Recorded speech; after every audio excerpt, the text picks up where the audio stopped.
Hey guys, what's up? Today I'm going to talk about 3 quick tips that could save you a lot of frustration and time on your next project. So let's walk on over to the garage and get started.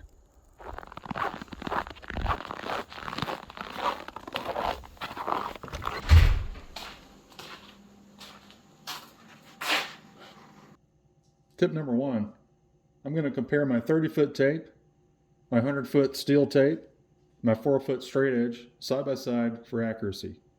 First up, we're going to compare the 30-foot tape measure with the 4-foot straight edge. Right away, I can see that there's a 1/16 inch difference between the 30-foot tape measure and the 4-foot straight edge. The tips on these tape measures can be adjusted by bending the blade here. You can open it up that way to make it longer, bend it back that way to make it shorter. I can help you get it adjusted and lined up if you need to.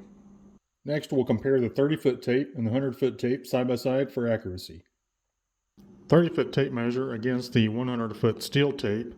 The result is there's 1/16 difference. As you can see from the side-by-side comparisons between some of my measuring tools, they're not all created equal.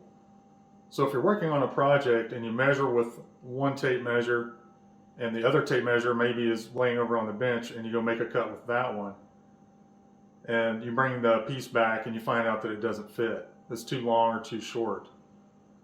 So before you begin a project, if you're going to use multiple tape measures, multiple rulers, you need to check them against each other for accuracy, or use one tape measure for the entire project. It can save you a lot of trouble. Tip number 2, compare your levels for accuracy and compare them to one another.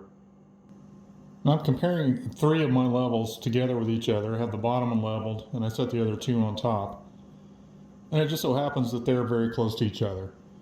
I have seen these vary quite a bit between levels and different quality of levels. Usually the higher quality levels are much more accurate. Tip number 3, is your working surface level? If your project requires some precision, such as a level surface, make sure and check that out before you start your project. You also want to check your levels for straightness before starting work. Look for any bends, bows, just like you would a piece of lumber. I have seen these that get stepped on and get bent and run over by vehicles. You also want to check for any obstructions on the surface. There's no trash or dings and nicks, something that could cause it to read inaccurately.